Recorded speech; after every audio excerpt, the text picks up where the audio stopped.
क्या आपने कभी सोचा है कि जमीन सिर्फ मिट्टी नहीं, किसान की आत्मा होती है? अगर आप मेरे चैनल पर नए हैं तो पहले चैनल को सब्सक्राइब कर लीजिए। तो चलिए, रंगभूमि उपन्यास की आज के समय में प्रासंगिकता, कालजयी प्रासंगिकता का परिचय।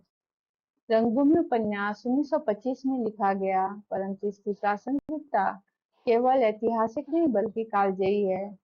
प्रेमचंद ने जिन सामाजिक, आर्थिक, राजनीतिक और सांस्कृतिक समस्याओं को उजागर किया, वे आज भी लगभग एक शताब्दी बाद उतनी ही गंभीर है। यह उपन्यास केवल भूतकाल का दस्तावेज नहीं बल्कि वर्तमान का दर्पण भी है।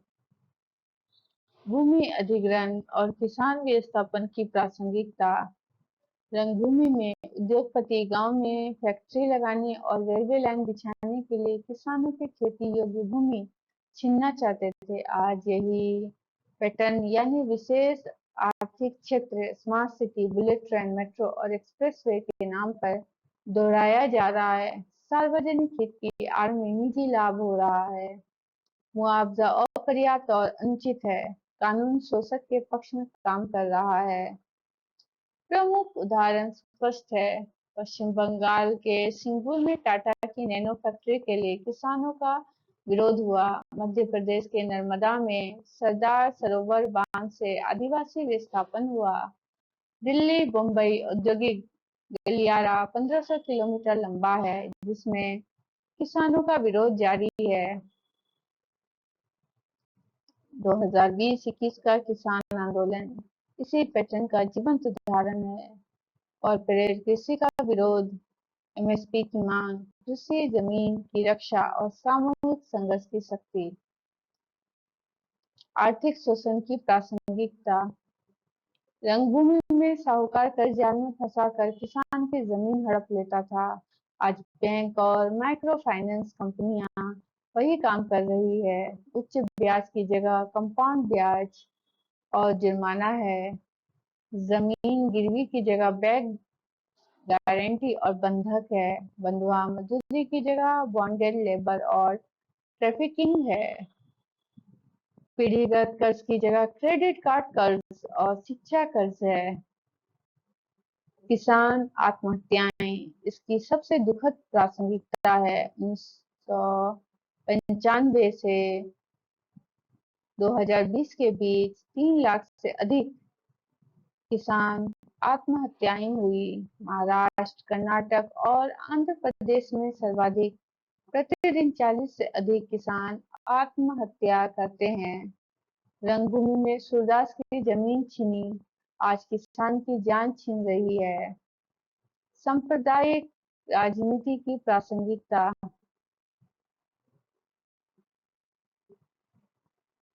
1920 में हिंदू मुस्लिम तनाव था, आज ध्रुवीकृत राजनीति है। 1920 में ईसाई मिशनरियां धर्मांतरण कर रही थी, आज धर्मांतरण के आरोप लगाए जाते हैं।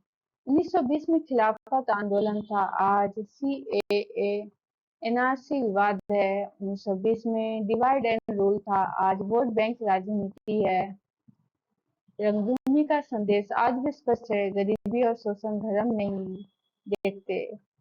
शोषित को एकजुट होना चाहिए, चाहे वह किसी भी धर्म का हो। सोफिया का संदेश जीवंत है। धर्म से ऊपर मानवता। जॉन सेवक आज भी मौजूद है जो धर्म के नाम पर राजनीति करते हैं। सोफिया भी मौजूद है जो मानवता के लिए काम करते हैं। औद्योगिकरण बनाम कृषक संघर्ष की प्रासंगिकता। रंगभूमि में विकास का नारा लगाकर किसान की जमीन ली जाती है।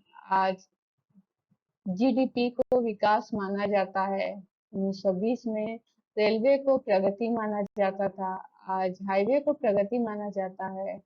1920 में नगर को सभ्यता माना जाता था, आज स्मार्ट सिटी को सभ्यता माना जाता है।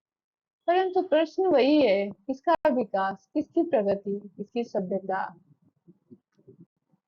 पर्यावरणीय प्रासंगिकता और भी गंभीर है। 1920 में फैक्ट्री से प्रदूषण शुरू हुआ, आज कारखाने प्रदूषण फैला रहे हैं। भविष्य में जलवायु परिवर्तन अस्तित्वगत संकट लाएगा। रंगभूमि में प्रेमचंद ने 1925 में ही दिखा दिया कि प्रकृति के साथ तालमेल ही सच्चा विकास है। आज जब जलवायु परिवर्तन का संकट है तो यह संदेश और भी महत्वपूर्ण हो गया है। सामाजिक भेदभाव की प्रासंगिकता। 1920 में जाति व्यवस्था थी, आज जाति आधारित राजनीति है। 1920 में जमींदारी प्रथा थी, आज भूमाफिया और कॉर्पोरेट अधिग्रहण है। 1920 में शिक्षा थी, आज गुणवत्ताहीन शिक्षा है। 1920 में छुआछूत थी, आज आरक्षण की राजनीति है। 1920 में लैंगिक भेदभाव था, आज लैंगिक हिंसा और असमानता है। शिक्षा की स्थिति में भी समानता है। 1920 में गांव में स्कूल नहीं थे, आज आरटीई अधिनियम है। परंतु ग्रामीण शिक्षा की दयनीय स्थिति जारी है।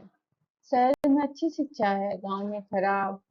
यह विषमता रंगभूमि के समय की तरह आज भी बनी हुई है। राजनीतिक परिस्थितियों की प्रासंगिकता। 1920 में औपनिवेशिक शासन था, आज वैश्वीकरण और डब्ल्यूटीओ का दबाव है। 1920 में सांप्रदायिक राजनीति थी, आज ध्रुवीकृत राजनीति है। 1920 में किसान आंदोलन थे, आज 2020-21 का किसान आंदोलन हुआ। 1920 में भूमि अधिग्रहण था, आज स्मार्ट सिटी और हाईवे के लिए अधिग्रहण होता है। 1920 में विकास का नारा था, आज सबका साथ सबका विकास का नारा है। लोकतंत्र और किसान का संबंध भी समान है। 1920 में किसान मतदाता नहीं था, आज किसान मतदाता है, परंतु वोट बैंक के रूप में नीति में अनदेखी जारी है। कानून और न्याय की स्थिति भी समान है। 1920 में भूमि अधिग्रहण कानून शोषक के पक्ष में था, आज 2013 के कानून में कुछ सुधार हुए हैं, परंतु अपर्याप्त है। सच्चा न्याय अभी दूर है। सांस्कृतिक विस्थापन की प्रासंगिकता। 1920 में नगर ग्राम विभाजन था, आज शहर गांव का अंतर और भी गहरा है। 1920 में पाश्चात्यकरण था, आज ग्लोबलाइजेशन है। 1920 में भाषा का ह्रास शुरू हुआ था, आज अंग्रेजी का प्रभुत्व है। 1920 में लोक कला का विनाश शुरू हुआ था, आज डिजिटल मनोरंजन से उसे समाप्त कर दिया है। सांस्कृतिक स्वाभिमान का संदेश आज भी महत्वपूर्ण है। जॉन सेवक की सभ्यता की आलोचना आज भी प्रासंगिक है। सोफिया की मानवता आज भी आदर्श है। सूरदास की असभ्यता में आज भी सच्ची सभ्यता है। सभ्यता केवल कपड़े और भाषा नहीं, बल्कि मानवीय व्यवहार है। पर्यावरण और जलवायु परिवर्तन की प्रासंगिकता। 1920 में पारंपरिक कृषि थी, जो प्रकृति संतुलन बनाए रखती थी। आज रासायनिक कृषि ने मिट्टी की उर्वरता हर ली है। भविष्य में जलवायु परिवर्तन अनाज के संकट का कारण बनेगा। रंगभूमि का संदेश स्पष्ट है, प्रकृति माँ है, उसका दोहन आत्महत्या है। जैविक खेती और सतत विकास ही भविष्य की रक्षा कर सकते हैं। साहित्यिक प्रासंगिकता। रंगभूमि हिंदी साहित्य में यथार्थवादी की प्रकाष्ठा है। भारतीय ग्रामीण जीवन का सबसे प्रामाणिक चित्रण है। जनभाषा का सर्वोत्कृष्ट उपयोग है। सामाजिक चेतना का प्रबल धारण है। एक युग की गाथा है। आज के साहित्यकारों के लिए संदेश स्पष्ट है। साहित्य केवल मनोरंजन नहीं, चेतना और परिवर्तन का साधन है। यथार्थ दिखाओ, आशा दिखाओ। सच्चा साहित्य समाज का दर्पण होता है और परिवर्तन का साधन बनता है। नैतिक और अस्तित्वगत प्रासंगिकता। 1920 में सूरदास की गरिमा का संकट था, आज किसान की गरिमा का संकट है। 1920 में जमीन पहचान थी, आज नौकरी पहचान है। 1920 में समझौता अपमान था, आज भी समझौता जीवन के लिए खतरनाक है। अस्तित्वगत प्रश्न वही है, कौन हूँ मैं, क्या करूँ, क्यों जीऊँ। निष्कर्ष, ताज़ी प्रासंगिकता। रंगभूमि की प्रासंगिकता के आयाम बहुआयामी है। आर्थिक आयाम में कर्ज, जमीन छीनना और शोषण जारी है। सामाजिक आयाम में जाति, लैंगिक भेदभाव, अशिक्षा और अंधविश्वास जारी है। राजनीतिक आयाम में शोषण की संरचना, विकास की आड़ में विस्थापन जारी है। सांस्कृतिक आयाम में पाश्चात्यकरण और सांस्कृतिक विस्थापन जारी है। पर्यावरणीय आयाम में प्रकृति दोहन और जलवायु परिवर्तन जारी है। नैतिक आयाम में गरिमा का संकट और अस्तित्वगत संकट जारी है। साहित्यिक आयाम में यथार्थवाद की आवश्यकता जारी है। रंगभूमि एक शताब्दी पुराना उपन्यास है, परंतु इसका संदेश आज भी नया है, क्योंकि शोषण की संरचना नहीं बदली, केवल रूप बदले हैं। मुख्य संदेश आज भी प्रासंगिक है। किसान के लिए जमीन जीवन है, संघर्ष जारी रखो। समाज के लिए शोषण देखो, चुप मत रहो। सरकार के लिए विकास मानवीय हो, किसान का हित देखो। साहित्यकार के लिए यथार्थ दिखाओ, आशा दिखाओ। मानवता के लिए धर्म, जाति, वर्ग से ऊपर मानवता ही सबसे बड़ा धर्म है। रंगभूमि केवल एक उपन्यास नहीं, बल्कि भारतीय किसान की जीवन गाथा, शोषण के विरुद्ध संघर्ष का मंत्र और मानवीय गरिमा की रक्षा का संकल्प है, जो आज भी उतनी ही प्रासंगिक है जितनी 2025 में थी।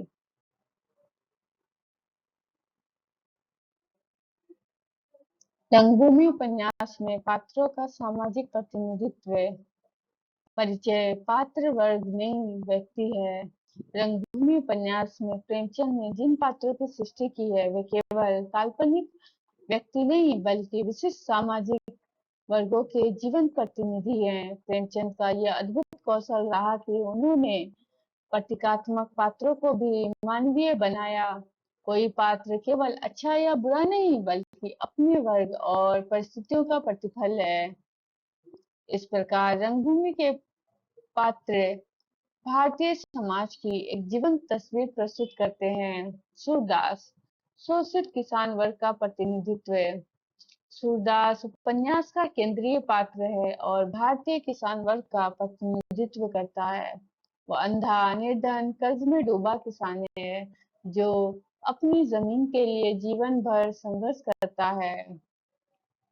उसका अंधत्व केवल शारीरिक दोष नहीं, बल्कि इस बात का प्रतीक है कि शोषित वर्ग भले ही देख नहीं पाता, परंतु अन्याय को महसूस अवश्य करता है। सामाजिक प्रतिनिधित्व की दृष्टि से सूरदास में कई परतें हैं। वह पारंपरिक कृषि अर्थव्यवस्था का प्रतिनिधि है, जो प्रकृति के साथ तालमेल में जीवन जीता है। वह गांधीवादी अहिंसा और धैर्य का प्रतिनिधि है, जो शांतिपूर्ण संघर्ष में विश्वास रखता है। वह पारंपरिक धार्मिक और सांस्कृतिक मूल्यों का प्रतिनिधि है, जो अपनी पहचान और विरासत की रक्षा करता है। उसकी हार शोषित वर्ग की हार है, परंतु उसकी नैतिक विजय शोषित वर्ग की अजय आत्मा का प्रतिनिधित्व करती है।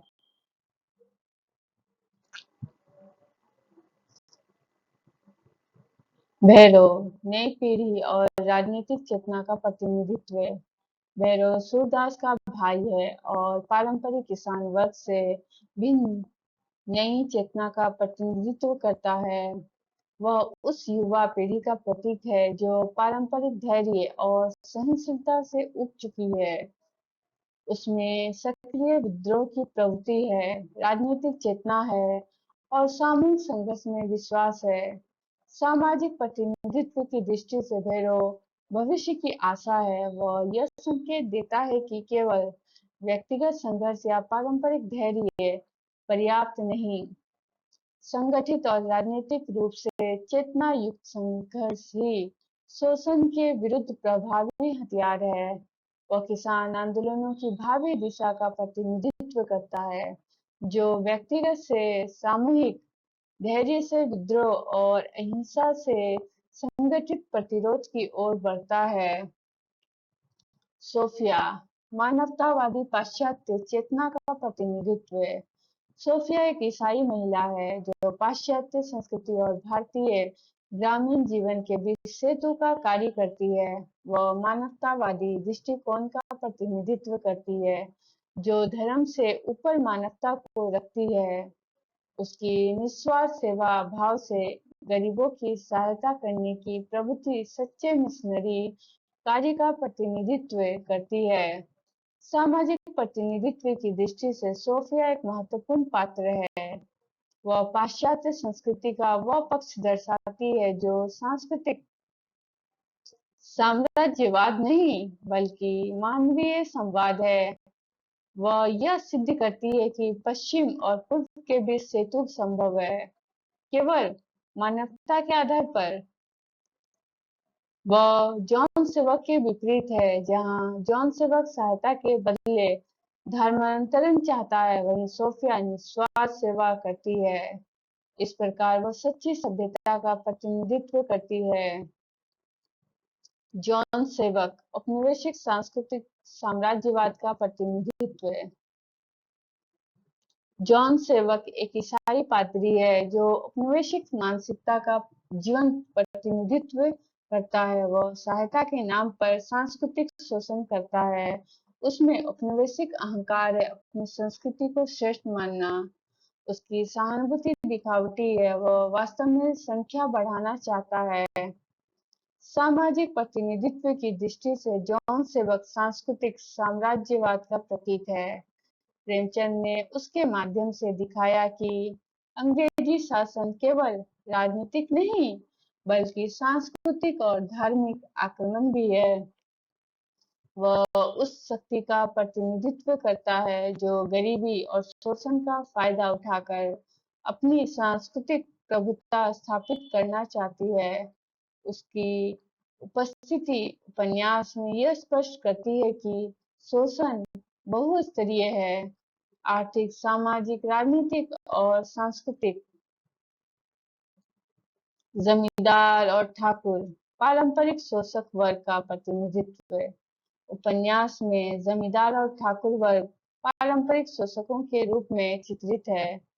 वे भूमि का एकाधिकार रखते हैं, किसानों की जमीन हड़पने में सक्षम है, बेगारी यानी मुफ्त मजदूरी लेना उनका जन्मसिद्ध अधिकार है।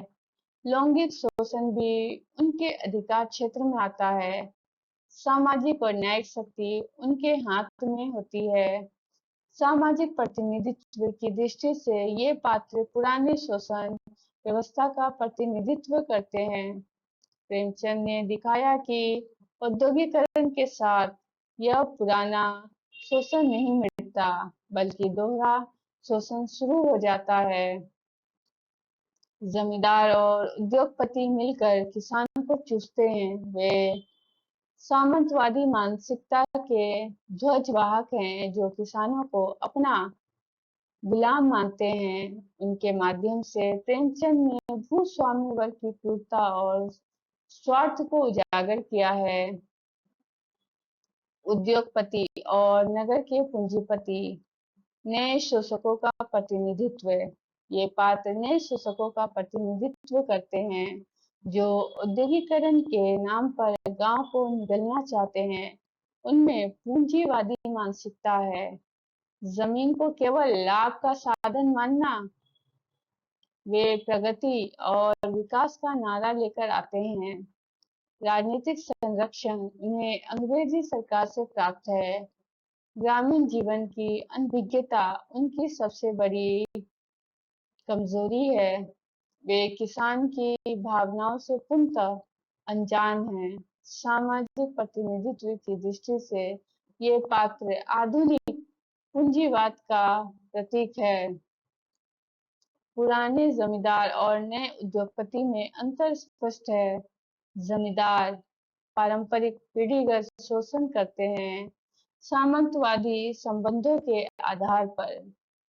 उद्योगपति आधुनिक पूंजीगत शोषण करते हैं, बाजार संबंधों के आधार पर। जमींदार धर्म और परंपरा का हवाला देते हैं, उद्योगपति विकास और प्रगति का हवाला देते हैं।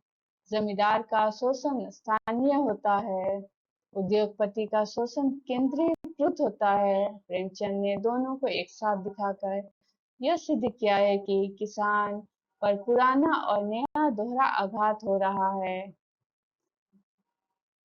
साहूकार या महाजन वित्तीय शोषक वर्ग का प्रतिनिधित्व। साहूकार वित्तीय शोषण का प्रतिनिधित्व करते हैं। ब्याज पर ब्याज लेकर किसान की जमीन हड़पना उनका मुख्य धंधा है। वे जमींदार और उद्योगपति के बीच की कड़ी का कार्य करते हैं। कर्ज जाल में फंसाकर वे किसान को बंधुआ मजदूरी की ओर धकेलते हैं।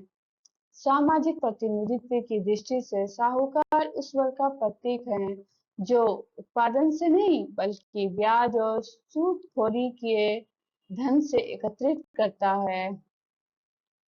वे ग्रामीण अर्थव्यवस्था का परजीवी वर्ग है जो किसान की मेहनत का फल चूसता है। उनके माध्यम से प्रेमचंद ने ग्रामीण कर्जजाल की क्रूरता को उजागर किया है। अंग्रेज अधिकारी औपनिवेशिक शासन का प्रतिनिधित्व। अंग्रेज अधिकारी औपनिवेशिक शासन का प्रतिनिधित्व करते हैं। कानून और व्यवस्था के नाम पर वे शोषण का संरक्षण देते हैं। विकास की नीति के माध्यम से ग्रामीण विस्थापन को वैधता प्रदान करते हैं। सामाजिक प्रतिनिधित्व की दृष्टि से ये पात्र उस शक्ति का प्रतीक है जो शोषण की संरचना को कानूनी और प्रशासनिक संरक्षण प्रदान करती है। वे यह दर्शाते हैं कि शोषण केवल व्यक्तिगत नहीं बल्कि संस्थागत है। उनकी उपस्थिति उपन्यास में यह स्पष्ट करती है कि किसान का संघर्ष केवल जमींदार या साहूकार के विरुद्ध नहीं बल्कि पूरी औपनिवेशिक व्यवस्था के विरुद्ध है। गांव के अन्य किसान गांव के अन्य किसान सामूहिक चेतना का प्रतिनिधित्व करते हैं। वे एकांकी संघर्ष की असफलता और सामूहिक संघर्ष की आवश्यकता दर्शाते हैं। विभिन्न प्रवृत्तियों के किसान हैं, कुछ डरे हुए, कुछ विद्रोही, कुछ समझौतावादी। सामाजिक प्रतिनिधित्व की दृष्टि से ये पात्र बहुत महत्वपूर्ण हैं। वे यह दर्शाते हैं कि जब तक किसान एकजुट नहीं होंगे तब तक शोषण समाप्त नहीं होगा।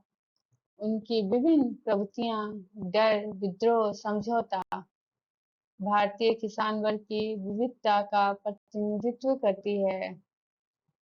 वेरो इनमें से विद्रोही प्रवृत्ति का प्रतिनिधि है जो भविष्य की आशा है।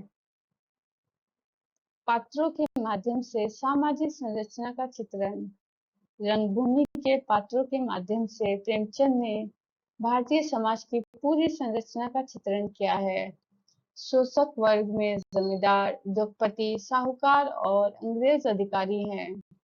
शोषित वर्ग में सूरदास, भैरव और गांव के अन्य किसान हैं। सांस्कृतिक आक्रमणकारी में जॉन सेवक है।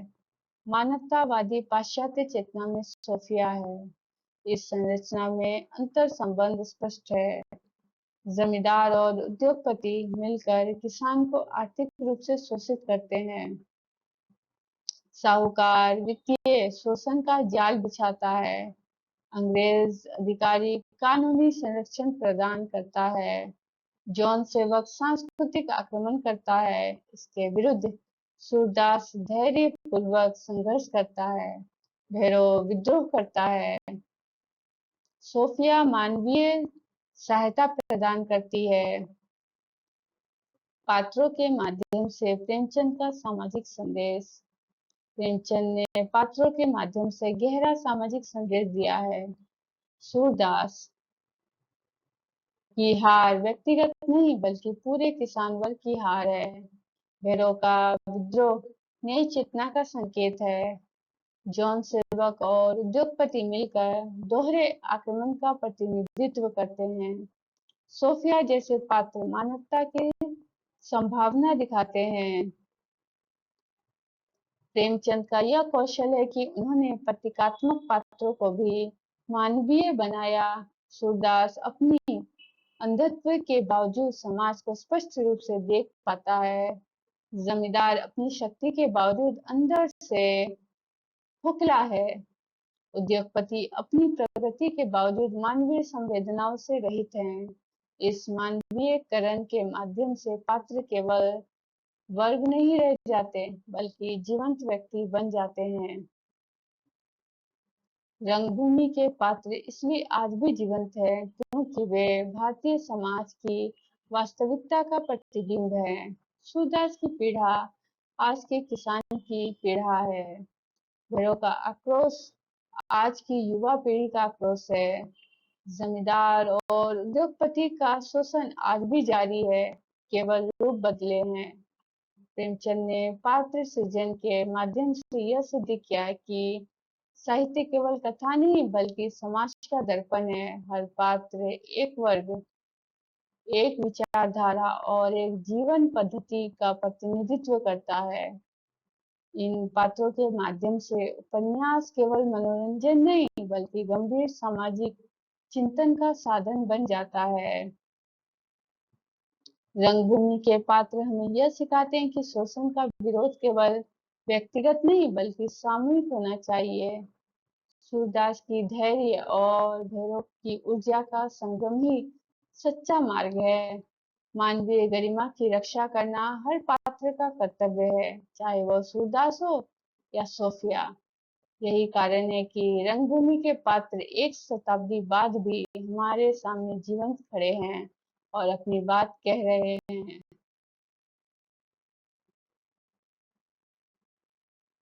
निष्कर्ष, रंगभूमि प्रेमचंद की एक महाकाव्यात्मक रचना है जो भारतीय ग्रामीण समाज का मार्क्सवादी और गांधीवादी दृष्टिकोण से विश्लेषण करती है। यह उपन्यास केवल एक कथा नहीं बल्कि भारतीय किसान की व्यथा गाथा है। उपन्यास का निष्कर्ष यह है कि सच्चा विकास वह है जो सबसे निचले पायदान पर खड़े व्यक्ति, किसान, मजदूर, गरीब की जिंदगी में सुधार लाए। औद्योगिकरण जब मानवीय मूल्यों और पर्यावरण की कीमत पर हो, तो वह विनाश है। सूरदास की हार शारीरिक हो सकती है, परंतु उसकी नैतिक विजय अंततः सामाजिक चेतना को जागृत करती है। रंगभूमि हमें यह सिखाता है कि जमीन केवल मिट्टी नहीं, जीवन है और इस जीवन की रक्षा करना हम सभी का कर्तव्य है। दोस्तों, आज के लिए इतना ही, परंतु एक सवाल आपके लिए छोड़कर जा रही हूँ। क्या आप जानते हैं कि प्रेमचंद ने रंगभूमि लिखने के बाद एक और उपन्यास लिखा जिसमें सूरदास जैसा ही किसान था, परंतु अंत बिल्कुल अलग था। उस उपन्यास का नाम और उसका अंत अगले वीडियो में कमेंट में अपना अनुमान जरूर लिखें। चैनल को सब्सक्राइब करें, बेल आइकन दबाएं, वरना यह रहस्य हमेशा रहस्य ही रह जाएगा। धन्यवाद।